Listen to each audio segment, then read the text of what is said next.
মুর্শিদাবাদ জেলার food safety দপ্তরের পক্ষ থেকে ডিস্ট্রিক্ট অ্যাডভাইসারি কমিটির মিটিং ছিল আজ। এখানে পুলিশ ডিপার্টমেন্ট, ফুড সেফটি অফিসাররা, ডিআইবি, সুইড, এডুকেশন ডিপার্টমেন্ট, পিডিডিআরডিসি এবং অন্যান্য আরও যে সমস্ত লাইন ডিপার্টমেন্ট রয়েছে এর সঙ্গে জড়িত তারা ছিলেন। আমরা গত বছর কি কি কাজ করেছি সেটা নিয়ে আলোচনা করলাম এবং আগামী বছরগুলোতে কি কি কাজ করব তারও একটা আলোচনা হলো।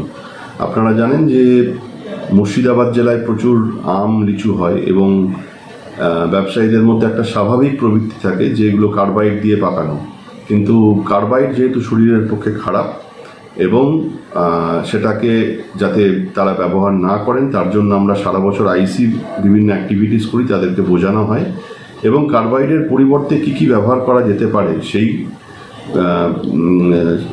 আমরা অল্টারনেটিভ যে সোর্স সেটাও কিন্তু তাদেরকে জানাই। এই ধরনের এছাড়াও আমাদের বিভিন্ন রেড প্রোগ্রাম হয় যাতে মানুষ সচেতন হন, যাতে ব্যবসায়ীরা কোনো অসাধু প্রক্রিয়া অবলম্বন না করেন।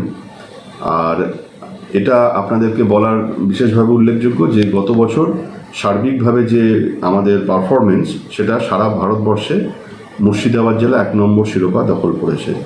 সুতরাং সেই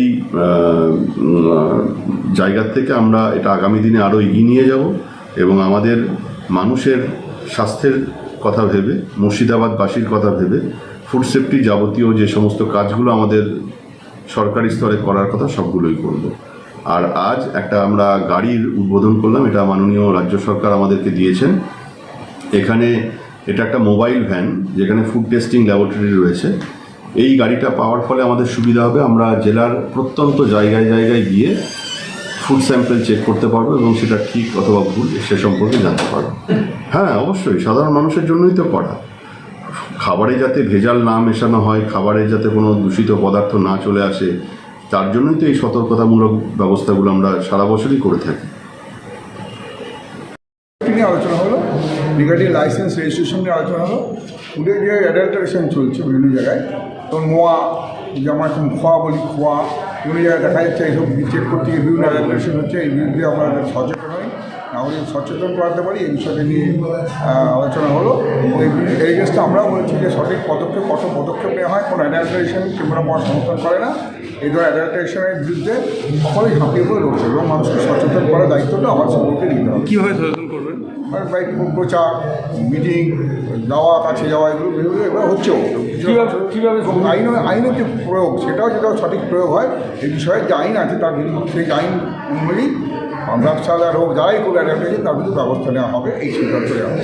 কতটা উপকৃত হবে মানুষ? এটা কতটা উপকৃত? হ্যাঁ, উপকৃত, ভালো উপকৃত হবে মানুষ। দেখুন, আপনার শরীরে আপনি মাছ খোলা বাজারে আপনি কী দেখছেন, জুতো থাকে শোরুমে, আর খোলা বাজারে ফুটপাতে থাকে মাছ, ফল, ফুল হাবিয়ে যাবে। উল্টো এই দেশেই বলতে উল্টো, ভারত উল্টো হয়। এর থেকে আমরা সকলে সাপোর্ট, আপনাদের সাপোর্ট করা উচিত।